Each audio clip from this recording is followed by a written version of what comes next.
Hey everyone, just waiting for it to kick into gear on this lovely Thursday night. Thanks again for joining. We've got my old mate Alex Rusty here of Lighthouse fame. I'm sure the hour's going to go super quick, so I won't delay and we'll get him in here. So yeah, let's get Alex in the room and see where tonight takes us. So I'm sure it'll be a good one.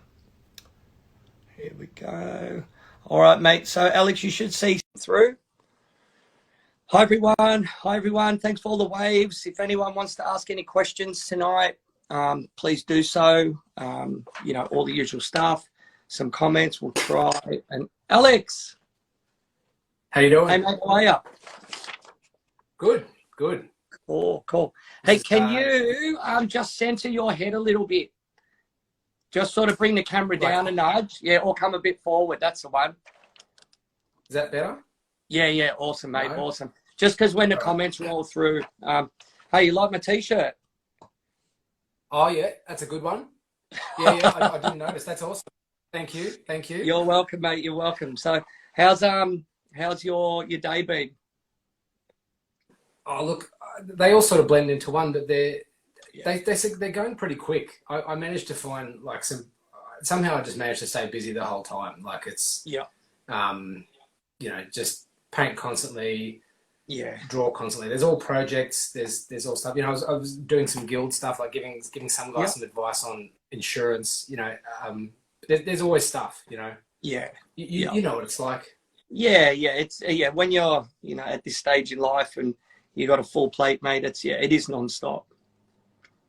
And it's just little projects you can fill your day with all the time. I'm pretty addicted to sort of productivity in general. Yeah. So yeah, you're a powerhouse, mate. Totally, with your tattooing, your painting, running the shop, everything. So like tonight, it's an hour, and like I said to you earlier today, it's going to go quick. So let's sort of roll into it, and then so tonight, everyone, we're going to cover, Alex's early career, his music, the formation and the legendary shop Lighthouse is, his painting, and some other stuff towards the end, like, my top 10 funny questions. So, I generally start this off, mate, with what was your first tattoo and who did it for you? Oh, look, it's not, no, I don't think anyone's first tattoo is something to be proud of. Mine was the Chinese symbol for anger. And nice. And, yeah. And I was 16 and I got it at Illustrated Man. Me and my friends we gathered up a bunch of money. I think it was, I don't know, just it seemed like a great idea. It's kind of a combination of your ideas and what you can afford. Yep. And I remember the guy was American and I don't remember his name. Oh, yeah, cool. I had no idea. Yeah. And it was done well. Yeah. But, where on your body? On the chest, on your... Oh, nice. On your left pec. Did you balance it up later on with life with peace? No. Happiness, anger, no and peace? No. You just... I think it just got covered eventually. I mean, it's... Yeah. Mate, I've got a few of them, mate. We've all done them over the years. Yeah. So with that, did that like first crack open the door and inspire you to start to want a tattoo? Hey Dwayne, hey everyone that's saying hi Norbert. Yeah, it's cool to see all these people tuning in. This is cool. Yeah, feel free to jump in and say hi and all that stuff. So go for it. I can just see a couple of customers coming through. Like thanks Gerald tuning in. Nice. There's more I can see. But there's guys who met at conventions. It's cool. Yeah, it's amazing. You've done well with this. You've done well with this. I think it's really cool. A lot of people are tuning in, and I've really enjoyed watching the episode. So it's fun, mate. It's getting on a good roll, and I think it's good for everyone involved, and us, artists, clients, just people in general. So it looks like we've got a few more months to stay amused. So see where it goes. Okay, what job were you doing? Oh, sorry, mate. What job were you doing? What job were you doing before you started tattooing? And what inspired you to make that transition from whatever you were doing to want to tattoo or start to tattoo? Look, honestly, it was nothing I had a passion for. I was working just at a call center, just doing on the phones, But it was a good flexible job. It allowed me to sort of do, pursue stuff with bands. I had, it wasn't great money, but it wasn't bad money. I was always interested in art, and I was always drawing. I could draw. A lot of what I used to do at that time was probably like lead pencil kind of stuff. So lead pencil, like realism.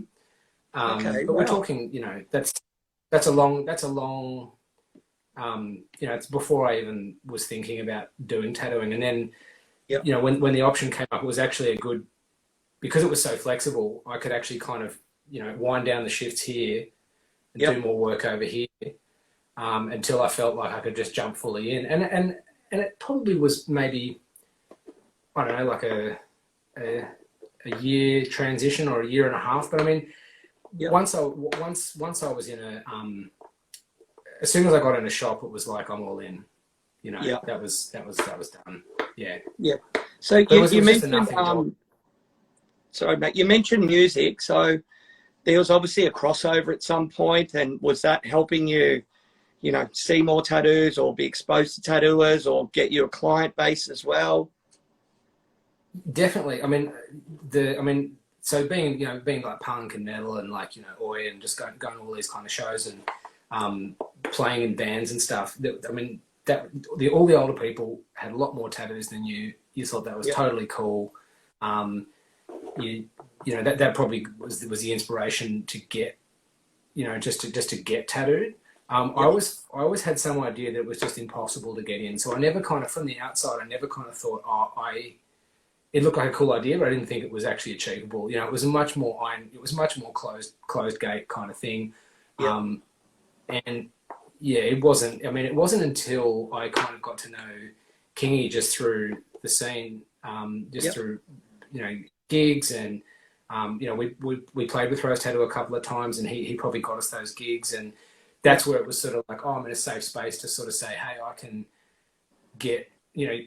Would you take me on? And the other thing is that I felt a bit cagey about the whole conversation, because I started tattooing from home from a little bit. A guy who had a setup was like, I'll let you use my stuff if you can tattoo me.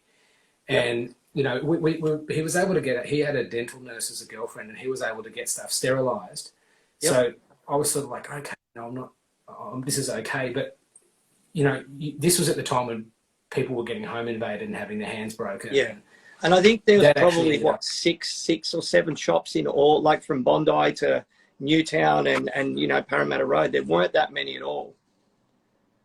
It wasn't a big thing. But I mean, he ended up, this is the thing. I mean, the thing that made me go, I've got to, so as soon as I like picked up the machine, I was like, fuck, I love this. This is so cool. This is how, the first time I thought I can actually get a job doing art. Right. Which is just mind blowing, because I'm a bit of a pessimist, right? And and so that was really cool. And then he basically got his the knock on the door and stuff stolen. And I already had my own setup, but I thought, okay, well, I've got to take this seriously. So I hit up Kingy, and he basically said, oh look, come and do an apprenticeship. But I'd already done a bunch of tattoos. I was able to show him that, and just rolled on. Give people like a little bit of an insight into Kingy and the whole House of Pain, because Peter Wells, the guitarist, was the original founder of House of Pain. Is out on Annandale Road. Is that correct? And no, Parramatta Road in Annandale. No. I think it was Kingy and Carl Kaufman that started House of Pain. Oh wow, okay. Yeah. And I think the reason why Pete Wells worked there tattooing was because of the connection with Rhys Tattoo. So he was he was famous for being the slide guitarist in Rhys Tattoo, and he sadly died prostate cancer. But so he was tattooing there, and that was kind of like a hub. It wasn't a big shop. It was like a 2-man booth, right? And I think there'd usually be 3 or 4 artists that would rotate, and it worked, right? You could sort of fit 3 in there, but it was I don't think the boom had quite happened, or it hadn't spread to that shop, because Annandale's a bit of that funny ghost town. It's a funny spot. But so basically when Pete Wells kind of got too sick to work, and I think that's kind of what gave me my opening. you know, and I didn't really know him, but he sort of had this sort of legacy that was pretty important around the shop and that older rock scene that was around those guys. Yeah.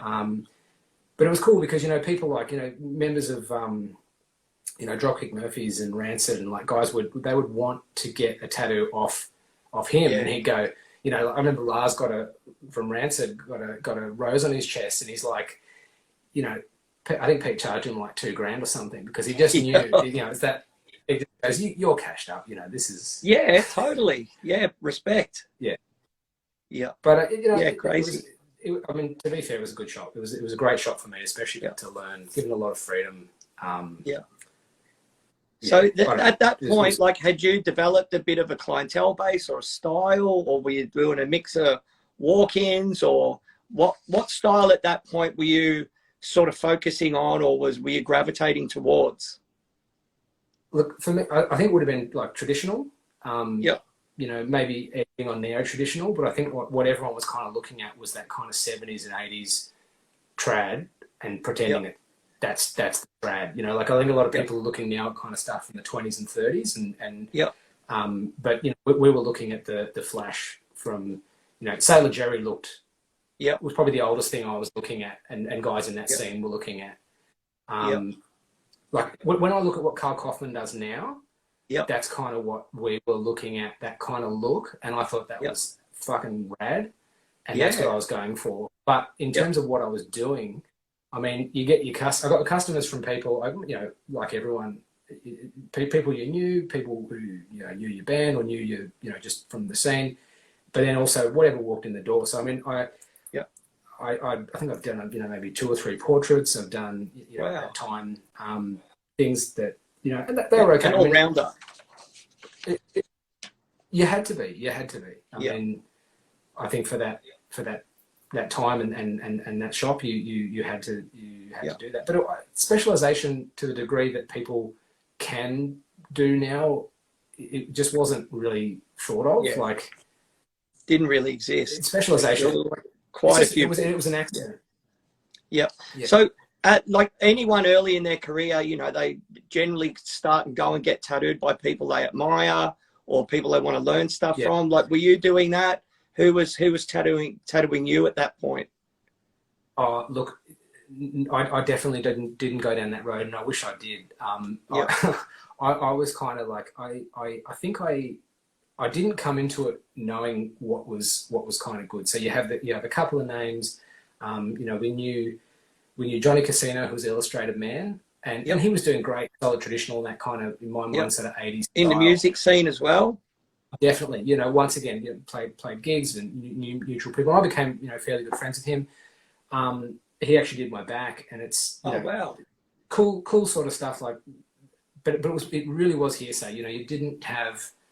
You know, I think MySpace was kind of on the scene, but I had a profile, but it wasn't that used. I didn't really, you know, and so you know, and I, the only name that really ever stood out to me was Josh Rowlink. That was the only one that broke through as someone actually pushing for something beyond, you know, I guess a local tattoo scene that I knew about and that was within reach. So I kind of always had that name out there until I ended up meeting him.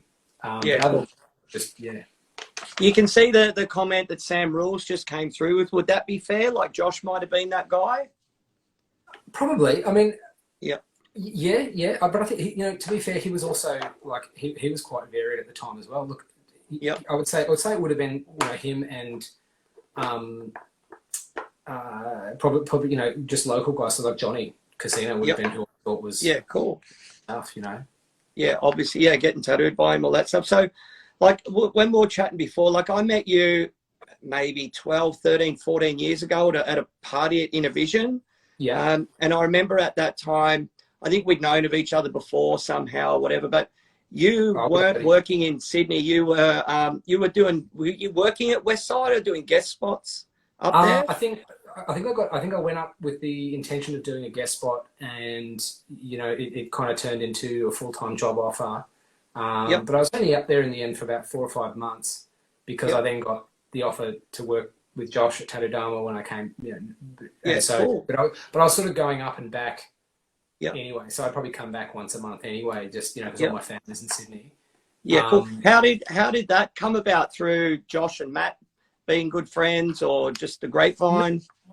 A guy who used to work for a guy who used to manage. I used to know that guy Jace Lightning, who managed. He worked for Josh, and Yep. sorry, he worked for Jason Bell, and then he worked for Matt and at Westside, and Yep. I just knew him from before, from, like, you know, once again, the music scene. Yep. And I knew he was the guy to ask if he wanted to do a guest spot. Yeah, cool. And I don't even know if I was good enough, but I think that got me in the door. Yep. And then, yeah, that was definitely like a turning point. That was the second shop I think the second shop I actually worked in, which was a big jump for me. You know, at House of Pain, it was strictly National Pigments, and Yep. I'd never seen a rotary. Yeah. And Yeah. Yeah. Yeah. No. Well, I ended up, you know, coming over to Tattoo Dharma afterwards, and, you know, we worked next to each other. I think it was Josh, Tong, me, you, and Nathan, and Garth, and I think Brett Hayes was around at the time.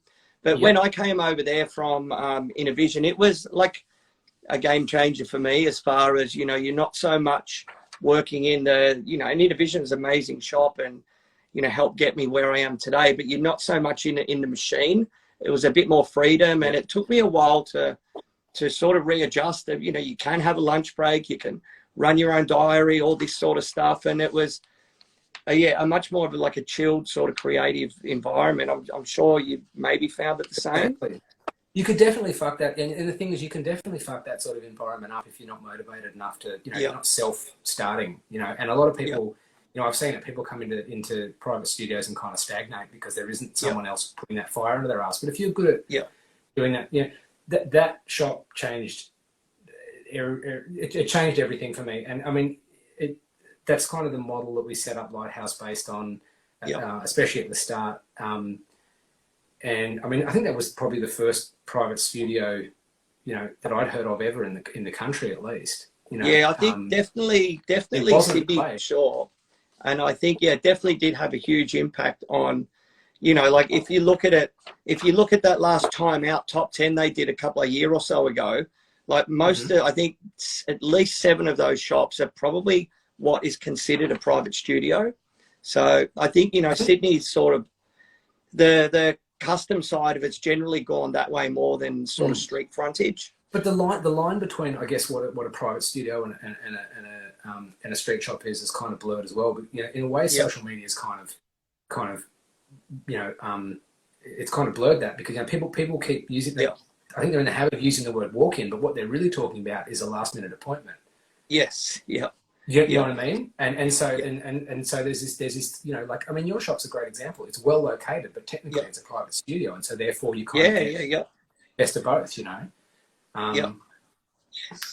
It's totally.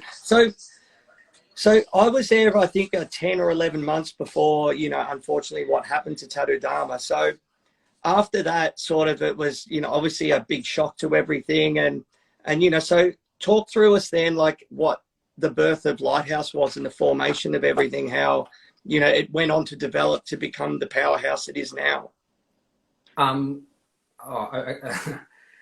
Thanks. Okay,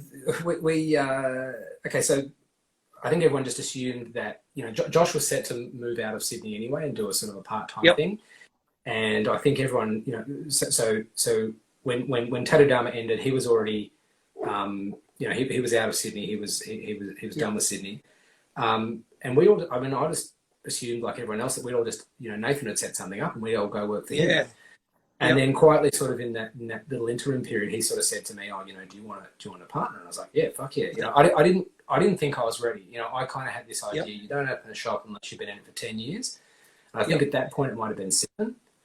So I sort of thought, "Oh, I'm not ready." But you get the opportunity, you go and do it, and then you jump at it. And you know, if he was backing me to do it, if he was saying you're good enough, and I back you to go 50-50, that was a big sign, because you know, he was a heavy hitter. Nathan, you know, at that time, you know, Nathan, to me, before working in that shop, all the names seemed to go back to Josh and Nathan. That was kind of my experience. And so that was a big sort of made me go, oh, maybe I can do it.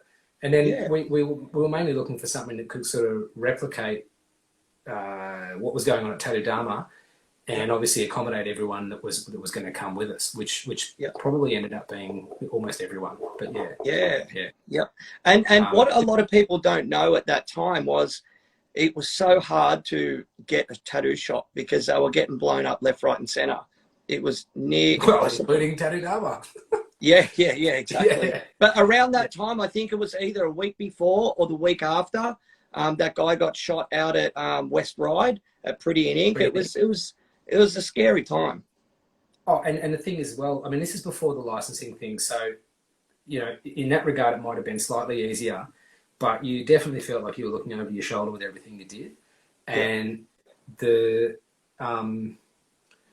you talk to a real estate agent or an owner or anything like that, and you go, what do you want? What do you want the space for? And you go, we're going to do a tattoo shop. And they're like, oh, cool, let me get back to you. That's the end of that. Yeah, you almost feel ashamed saying those two words. Yeah, you sort of like, it's an art gallery. Yeah. Tattoos, get out. Yeah, it's crazy. But, we got it and it worked. We did it basically in a warehouse. It was a pretty unconventional space, but it was that, Josh did the same. That's what we copied. We copied that idea. We went big, could just build a box. It was pretty much like it was like an old derelict place. You guys pretty much rebuilt it purposely from scratch. Yeah. That was what we wanted. We were building a box inside a box. And that's the box you work in, and you can put the lights where you want. You can position everything.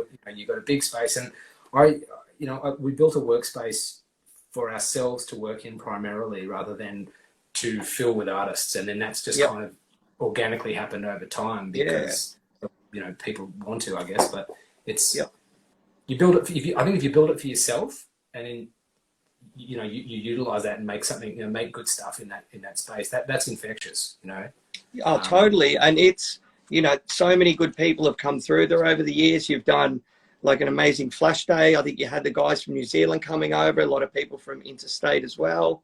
It's definitely like, if it's got to be on the list of most tattooers that they want to work there at some point in their life, just because of the environment you're in. You're going to learn so much. You're going to, be nurtured, information exchange, just, by being in that environment, you can't help but get better. I mean, that's once again something we copied. We copied from Josh. I mean, he started out by saying, "You're not allowed to do any Japanese unless you run it past me first." And so I put my drawings in front of them, get them fucking destroyed.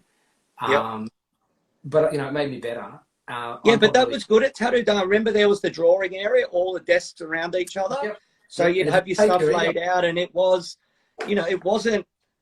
I know when I first went there, it was quite scary, or you're nervous to put something out and have people go through it. But then once and I've been tattooing for probably even nearly 20 years by then. You go through it, and then once you get the confidence, change this, change that, look at it, think about it a little bit different. It's not people trying to belittle you; it's trying to help you and improve you. And it was such a good environment to be in. And if you can take your ego out of it, I mean, there are dickheads out there that'll criticize you just to tall poppy kind of thing. But that's not what we're talking about here. We're talking about people that are coming past and trying to give you. One thing I really liked about about the approach, and it really speaks to me about principles in art. So if Josh would go, okay, don't just move this claw or do this. He'd go, here is the rule that I use for drawing dragon claws. And so it was kind of like, that teach a man to fish thing. It was constantly about giving you a principle rather than just an individual tidbit of information. And that speaks to the way I think about art. I really like that structured thing, but also, if you can take that on, you're actually, everything's actually a building block rather than just an isolated lesson. And anyway, so we really try to sort of instill that in the shop as well. Like everything's kind of open for discussion. I don't really see people getting defensive about their drawings. People do show each other their stuff all over the place, and I'm sure that happens in a lot of good shops now. I think people are seeing that, that's where you get the most out of working with other people. Yeah, everyone's a winner. So we've got a couple of questions. So Marty from Iron Temper's gone, who are your biggest inspirations for Japanese art and tattoos? Ah, Hard one. that's such a hard one. I mean, I with tattoos, I mean, I'm looking at I'm looking at a lot of different things, but I really try not to reference other tattoos. Yep. I really try to reference anything that's not from tattoos. So people I like. I mean, I really like I like Adam Kitamoto's work. Yep. Real clever mix of kind of bold without having to resort to massive line weight all the time. Yep. Who else? There's a couple of there's that guy on, I don't even know his actual name. It's like Rayon Tattoo on he's in Japan. Okay. There's so many, isn't there? There's so many. But in terms of what I'm actually looking at for my work, it's I'm gravitating towards the obvious Kuniyoshi, Kunichika, and then you see some of the guys doing specializing more in warrior prints like Yoshiyuku and the wood blocks, basically all the ukiyo-e era wood blocks. Yeah, it's all there. It's all there for the taking. Just got to sort of know what to look at and get past being lazy of scrolling through Instagram or that sort of stuff. And also try and, if you're doing one drawing, don't, like what I try not to do is redraw a individual print. I try and get 5 prints of the same thing. Right. Yep. And so it actually, you have to synthesize those together to make one new thing. And the other thing is that because there's always different captions and different information, it gives you more information it gives you more tidbits of information that you can take forward and research in other ways. So you can look at 3 different woodblock artists and their depiction of the same character is completely different. And then you can figure out what are the key elements. So where the emblem has to go and what parts are specifically that character as opposed to just any old samurai or any guy from that clan. You can get quite specific and it's great. Yep. So we got quite a few questions coming through. Unfortunately, we're not going to be able to, answer them all. So I'm just going to try and do some pinpoint ones. So Pugs and Stuff has asked, at what point did you realize Japanese tattooing was what you wanted to pursue? Then I'm going to say hi to Chris, Pino, and Big Jace. Hello. Yeah, I've seen some. Yeah. Yeah. Okay. Look, when I was right from the start of tattooing, to me it always just looked like when you grow up, when you grow up, you do Japanese. So I just assumed this was the path everyone takes. You start doing everything. You probably the less mature tattooers do traditional, and the adults do Japanese. And that just that seemed like the given scenario for me. I kind of wasn't really aware of really kick-ass realism or other sort of things. I was just looking at those and I thought that was the progression. So it was always like where I wanted to end up as a goal, I guess. But once again, working with Matt and working with Josh was sort of the things where you go, I can see how the really good stuff's getting done. And that's the mark, Yeah. 100%. So who's working at Sam Rules are saying I'm not saying trad is for kids. I'm saying that's my naive entry level assumption where trad sits in the trad can be taken to a high level. I have full respect. What's interesting now, like Johan in Lighthouse, you can see there's quite a lot of really successful and really great traditional tattooers, and they're making the transition into Japanese stuff. And I think you've got a lot of like line weights are the same, imagery, like to an extent, color palette, all that sort of stuff. So it is a nice transition. It's based on the same stuff. Their styles of tattooing that are designed around the limitations of what tattooing is. You're trying to get a pretty legible mark into an aging, disintegrating canvas with moving tools. and let's throw in the Australian sun and lifestyle. So who's working at Lighthouse? We're just over the halfway mark. So who's working at Lighthouse at the moment in the current lineup? Okay, so there's me, Ryan, Nathan, Inku. So I'm just going around the room. Jared, Daniel Craig, Lauren Fox, Lauren Daniel Norris. Craig, the actor? No, no, Daniel Craig. On Instagram, he's Daniel Tattooer, but he recently came over from Chris Cashmore's from Tattoo Power. Yeah, cool. Yeah, he made the move from there. He was doing guest spots with us last year, and then he got his back done by Ryan, and then we had a space, and then we've got Nick Matthews, and upstairs we've got Mark Lonsdale, Johan Ingemar, and Garth B. Neal. Yeah, cool. Yeah, Garth's been with you guys from day one.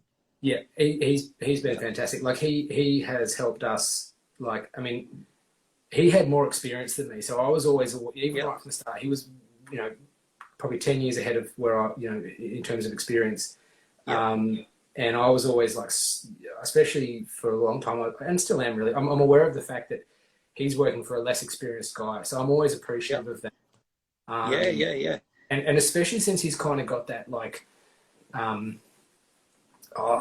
he's more chilled out than I am, which I like to see. You know, that I feed off that, which is good. And just even, and if you notice, like in the last, I don't know how many years, like what, 4 years, he's kind of really got this new, well, not new, but like a very much more solidified style in Japanese. Yeah, totally. Super solid, very distinctive. Like, there's no missing that Garth did it. And it's cool. And when you see that stuff up close, you're looking at some of these like fucking perfect heels done with coils, and you're like, oh, that's pretty cool. I might use my coil machine again. You know, when yeah.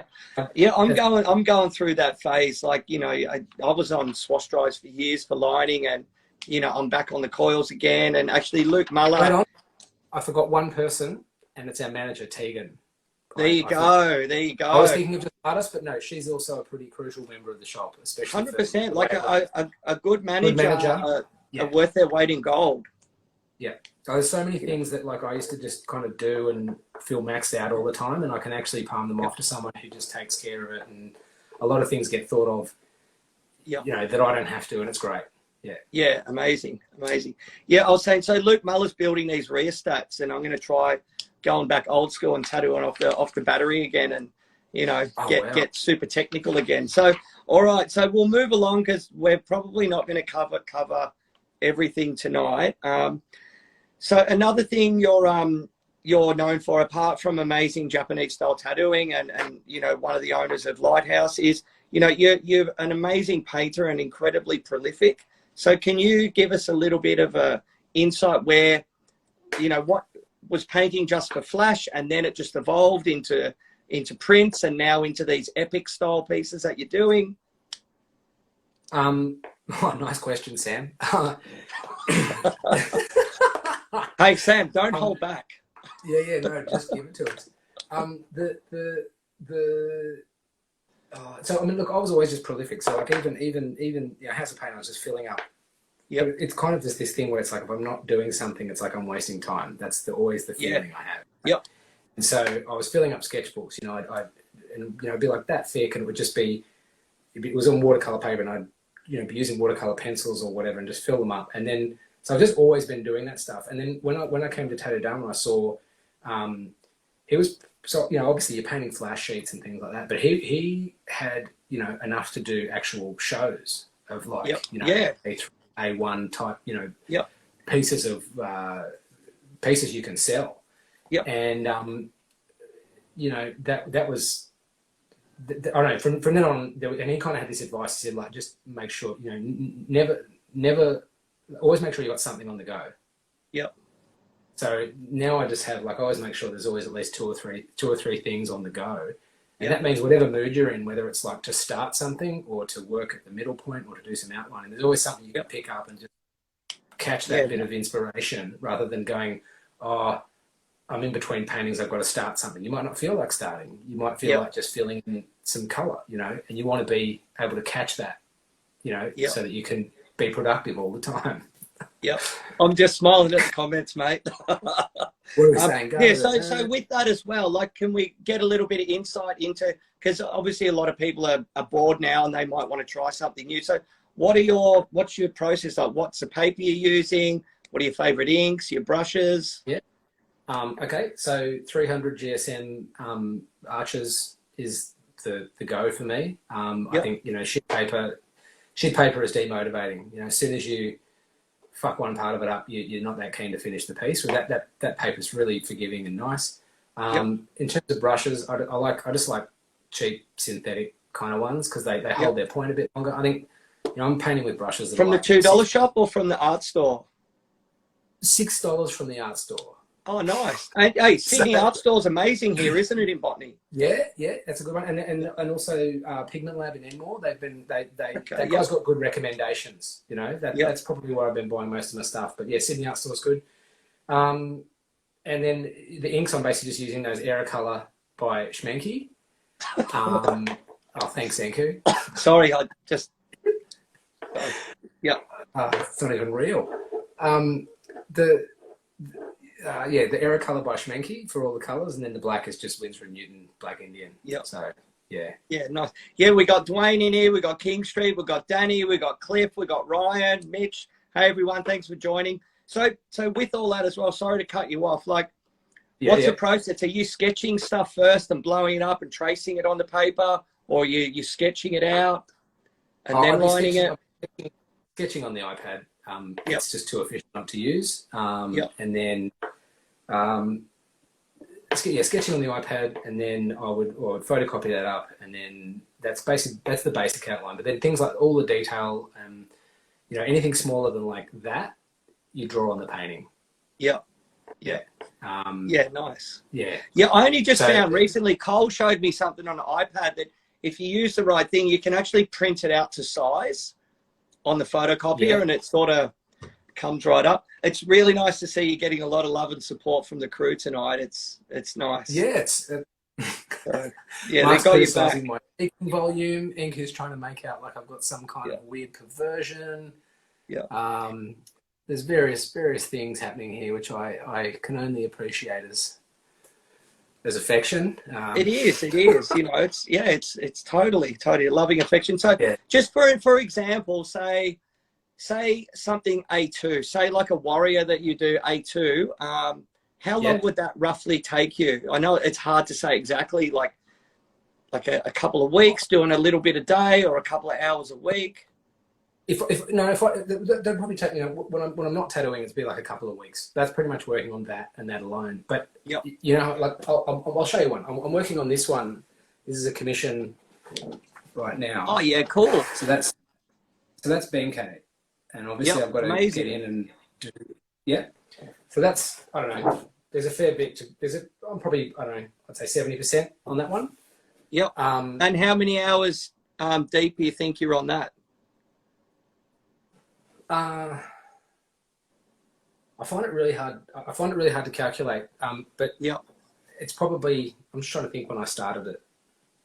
But do you ever when you're working on like a color scheme or anything, do you ever just sort of choke and not know which color to do next?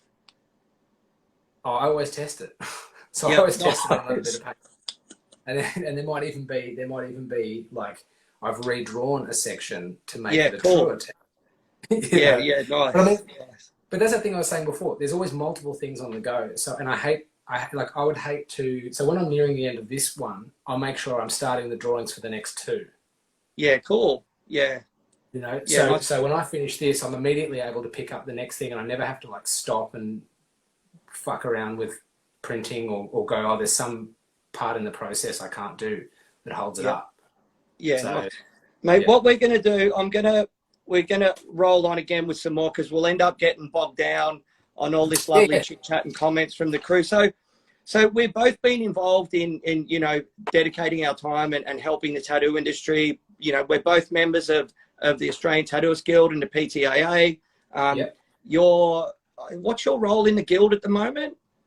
Look, I was New South Wales rep, but I've sort of stepped down. I'm still like just from that role. I'm in the committee. I'm heavily involved. But what I've been doing is, you know, just involvement in all of the, you know, the submissions, the back end stuff. All the back end stuff, but also trying to organise the roles. I think any kind of organisation has this where, you know, it's just a collection of people doing the work. It doesn't matter whether they're called the state rep or the fucking whatever else. Yeah. Hey, I'm state rep of the PTAA. Of course, but I mean the thing is, you could no, I know. But you were doing the work before you got the title. Basically, what I wanted to bring up is, recently there's been two really cool incidences where, both organisations and the Facebook group have all combined to help tattooing. Like the most recent one's been the Queensland ink situation. Can you give us a little bit of a rundown of what went on there? Well, okay, so they were trying to bring in a standard around what should be in tattoo inks, because there was basically no regulation on that, and they thought they were going to be all right by copying the European standard, which hadn't really come into fruition. And the problem was that the types of proof they were looking for just didn't exist and weren't available in the form they were asking for, and they weren't available to the tattooists that were going to need to prove it to avoid fines. So, pretty insane. Getting them to show them all that, and it was a great, when the PTA and the Guild were working together, we actually got a lot of reach on that petition, which did get traction. And Mooney and Chris went up, for the hearing.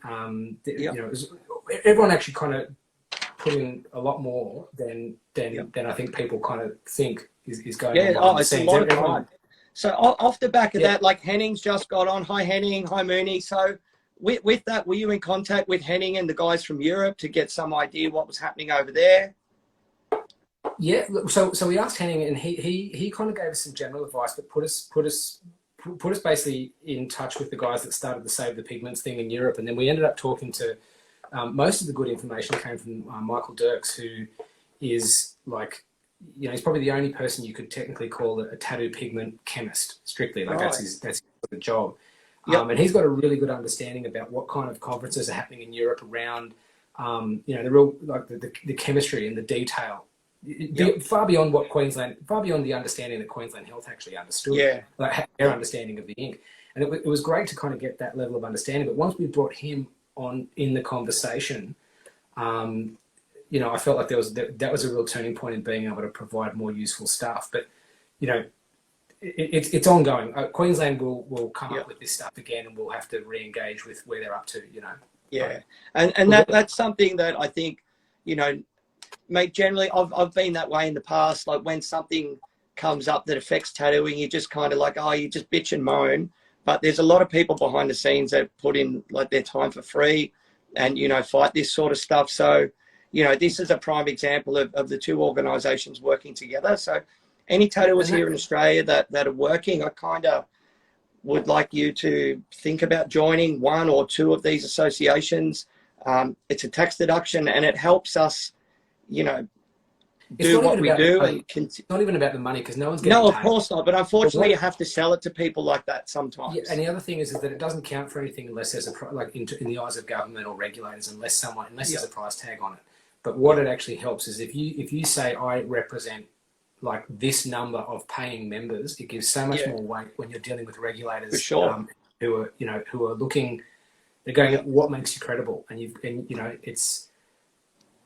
Anyway. Yeah, it's a great thing. Like another thing as well, like, we're in lockdown now, and, it looks like we're probably not going to come out for a extended period of time. But that last one 15 odd months ago, like, both the Guild and the PTAA, they both worked in conjunction as well with the, to put something forward to the powers that be that actually allowed us to come back tattooing earlier if these two organisations didn't exist.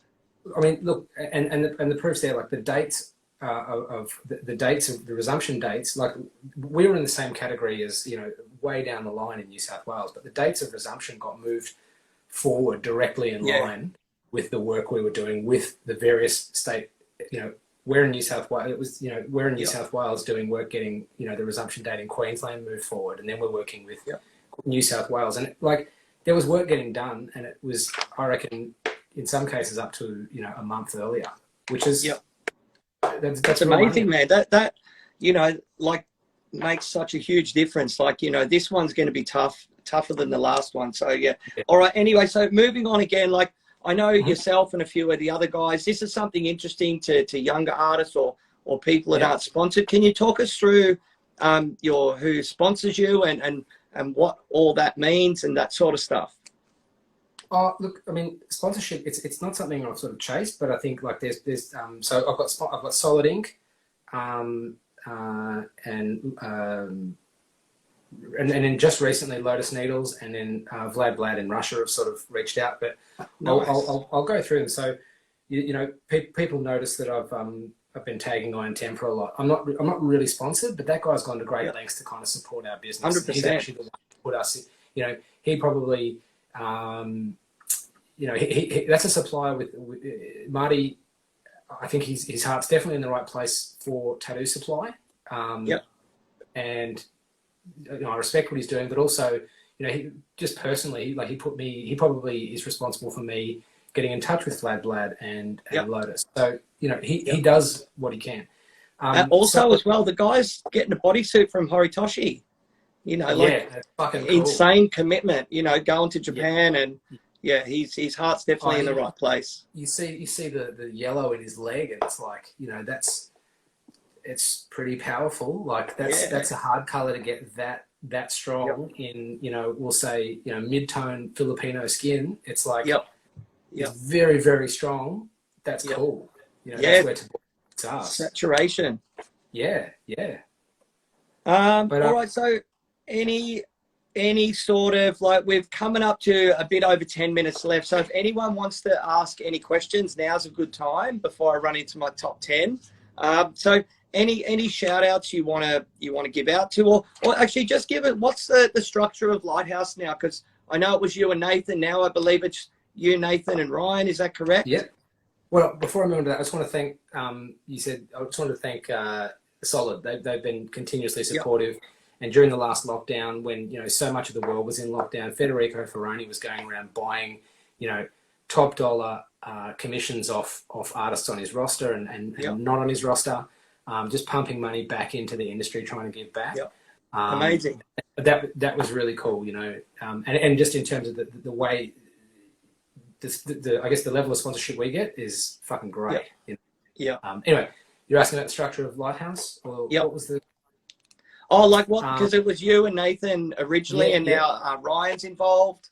Yeah. So, basically, Ryan just kind of. There was a point where Nathan was. So he moved to Coffs Harbour and was basically doing 10 days a month at the shop, and just sort of going between. And you know, it was going to be unfair that I would have to do it all. So basically, we brought Ryan in, and that's been really great. You know. Yeah, cool. He's really added something. He's definitely added something to the shop, you know, with his work. But also there's a working relationship that me and him have, especially. Haven't you guys been friends forever as well? Yeah, man. Like since like we were about 17 or 16 or something. Amazing. Like we met in year 11, and just always kind of, you know, pretty much started tattooing around the same time. You know, it's actually a really good working relationship. I saw Pete he always tries to go, oh, you know, you guys are competing, but it's far from it. I mean, we're showing sketches of our work to each other and giving that honest kind of, you know, what could be destroying your ego, but because you're beyond that, you're actually getting good critique. And then those are the jobs that get done, you know, in the end, are the ones we've workshopped with each other. Yeah, so, and I think as an artist, as you mature as well, like you realize the only person you're competing with is yourself, you know. Exactly. And if you can get help along the way and constructive criticism, and also there's nothing cooler than being able to help someone, you know, as well. Like everyone's a winner in that environment. Definitely, and I think the other thing is you're only going to be tattooing for a certain amount of time. So if you're passing on something that actually, like, you know, someone else can use. If you've kind of distilled an idea or a you know, you worked out a little principle about how to draw something, and you can pass that on. If they can use it, and that shows that it was actually sound logic. You know, it wasn't just this sort of crap in your head. It was actually like a thing you could write down. And someone could take it and develop it. You know. I think that's amazing. No, I mean, so Oi Toddy's put just the word corpse. Talk to us about your band. That's the band. So I mean, that the band we would have started in like 2004. You know, it's old. We actually we've done a bunch of stuff. It's on Spotify, I think. Yeah. But I mean, this COVID is really. We did our last album in 2012, and we actually have been recording another album, and it's nearly finished. And then COVID keeps interrupting because you can't go into a studio and yell into mics and hang out and do mixing together. And also anyone that's in the music industry right now is, they're cobbling together whatever they can. So the guy who's doing the mixing and the sound engineering for us, he might have to go and chase some gig in some other place that isn't affected by COVID.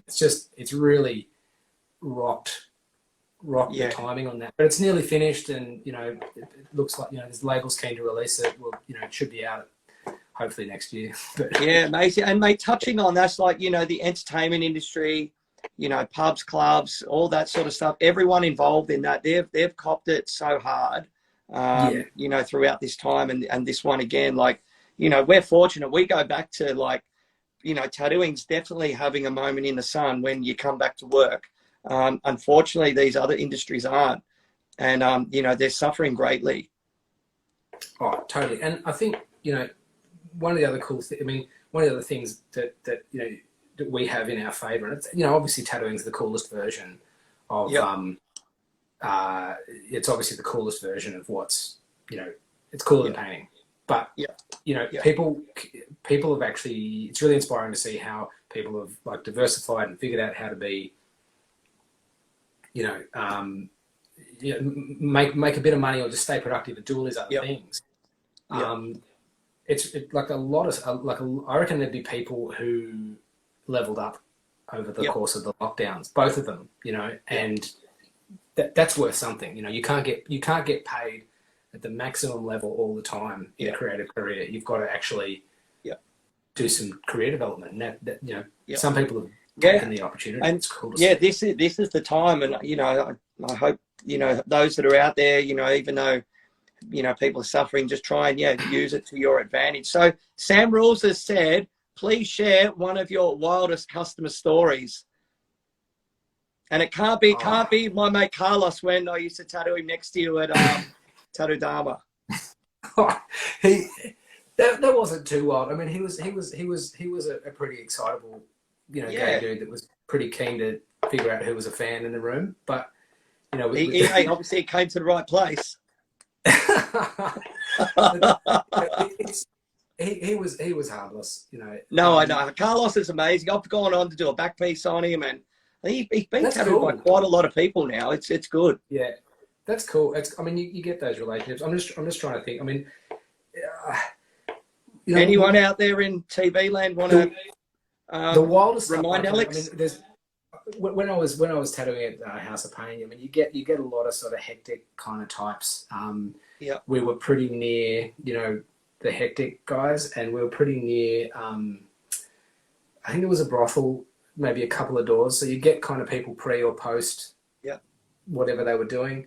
And I remember one guy was like, "I want to get a portrait of my gun," and I was like, "Oh, you should basically come back never." And get Matt to do it. I thought you were going to say with it. No. Well, this is the next part. You see, he insisted on. He goes, "Oh, look, I'll bring it in. Let me go get it. It's just in the van." And I was like, "Oh, just don't do that." So he insisted on doing it, and he just thought there was nothing wrong with it. He's just brandishing this fucking Glock on the counter, going, "It's blah blah blah."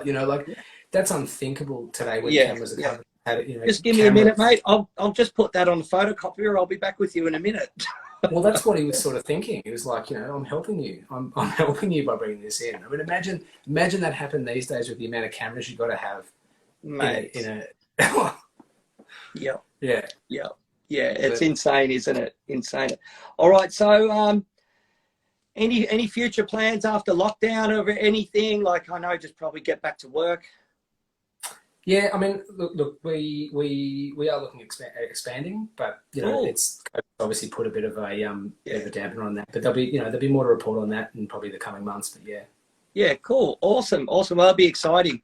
All right, so I've got generally try and do some top 10 questions, like, and it can be a bit of a shout out to like your local cafe or bar. So what's your favorite alcoholic drink? Oh, whiskey, like Scotch whiskey, single malt. Yeah. You've got quite a collection at the shop. The smokier, the better. It's, yeah. Yeah. Yeah, nice. All right. Sam's asked, who's your favorite painter and why is it her? Oh, why is it? Okay, I don't even know how to answer that. It's obviously because they're just so good. Yeah, just like sheer talent, perseverance, you know. Yeah, accuracy and the power. Yeah, and the passion. The glory. Yeah, exactly. So what's your favorite cafe? Oh, favorite. Look, I'm not a mad cafe person, but I mean, there's a one called Ladies and Gentlemen on Enmore Road that I end up going to fairly regularly with my girlfriend, and that's I don't know, that's a good. I mean, it's healthy for cafe food, which I like. What about near the shop? Like there's I'll say this. There's a cool. I live around the corner from Lighthouse, and there's a cool shop called DeLuca. They do like amazing coffee. I quite regularly see Garth in there. I've seen you in there. I've seen Demi in there when she was working at the shop. Like quite a few tattooers are always in there. They do good coffee. I wish they still did food. Me too. Yeah. But look, honestly, for work, I make all my own food 80-90% of the time. I just, none of us get enough sleep, and I can manage that if I'm eating good. Yeah. Yeah, cool. So, what's your favorite style of music or type of music? Oh, probably metal. Nice. What's your favorite color t-shirt? Oh, what colors? Black. Isn't that tattooer's favorite color shirt? Mate, yeah, I'm known to like a nice grey V-neck, you know. So, what's your favorite restaurant? Oh, it's hard. I mean, Hubert was one I've been going to regularly when you could, or semi-regularly when you could. That was awesome. Cool. Good French stuff. What's your go-to takeaway meal? I would say Emma's, Emma's Lebanese in Newtown. Nice. Or tandoori, Fahim's fast food. The Pakistani place on Enmore Road. Yep. Yeah. Cool. Yeah. What's one of the favorite, not the one of the favorite conventions you've worked at? I really like the Taiwan. We went and did the Taiwan one. It was amazing. But look, to be fair, the best one I ever went to was probably Bill Canales, the San Diego Invitational. Yeah, wow. That was fucking fantastic. Really well organized, and he's a legend. And it was really,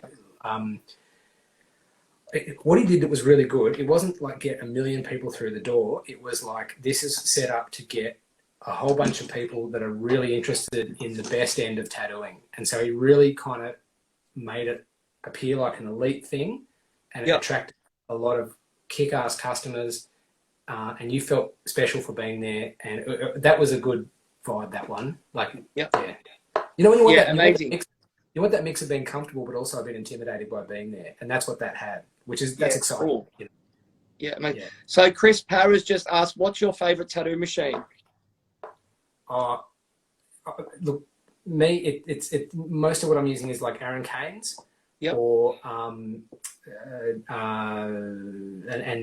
Dan Cuban's, mainly for shaping. Did you get the Aaron Kane's from Scotty or from Aaron? Oh, Aaron. Nice. Yeah. Nice. No, look, I don't think I've ever actually ended up with any of Scotty's ones, but no, I bought them all through Aaron. Cool. He's a really. What's your favorite animal?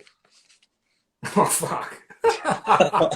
Mate, I'm a cat man. Oh, dragon. There you go. Yeah, amazing. All right. What's your favorite vaccine? Oh, it's really hard to pick. I was hoping to collect them all, but you can. It's just been approved. You're allowed to now. You're allowed to now. Look, I'm honestly, I will probably end up getting Pfizer. Yeah, nice. Apparently, it's a strong one and it lasts quite a while. Yeah, it's got good staying power. Yeah. Are you familiar with any other of Pfizer's products? I don't really take much medication ever. I'm not nice. It's good to hear. Good to hear. Mate, that's pretty much sort of it, Alex. It's been amazing talking to you. So where can people contact you and the shop? I mean, look, best point of contact for me is email, mail@alexrusty.com. But for the shop, you know, go to the website, lighthousetattoo.com.au. You know, all the artist galleries and the contact forms are on there. You know, yeah, we appreciate anything that comes from it. Yeah, nice. And also as well, the shop was featured in Tattoo Life a while ago, which is no mean feat, man. That's like a world-class magazine. Is that up online that people can check that out too? I'm not sure. We got a bunch of the hard copies of it. I assume it should be online. In fact, no, actually it is, because they said that because there was more content they were adding to the online version, so it should be up. I personally haven't checked yet, but yeah, I saw Song got an article on there too. Yeah, she did, man. I was so proud of her, man. Like, well deserved. Yeah. It's really it's such an achievement to get it. Yeah, so, totally. I was stoked to get asked to do that. Yeah, amazing. Any last things you want to say? You want to sign off tonight and say goodbye to everyone? Oh, look, you know, I hope everyone out there is kind of using the time to, you know, focus on what you can do in this time rather than what you can't, you know, because that'll just piss you off and make you feel like you're wasting time. There's a lot of stuff you can do for yourself that you probably can't fit in when you're working. So just try and do that, you know, whatever that is. It'll make you happy. Amazing. Yeah, amazing. Well, thanks so much, Alex. Whoever's still hanging around tomorrow night, we've got WT Norbert. Cool. Then Saturday night, we've got Tony Cohen again. And then we've got it followed up with Benno from Seven Seas up in the Sunshine Coast. So, all right, mate. Thanks so much, Alex. I appreciate it. And thanks for having me. Soon. See you, everyone. Guys. Thanks for tuning in. Bye.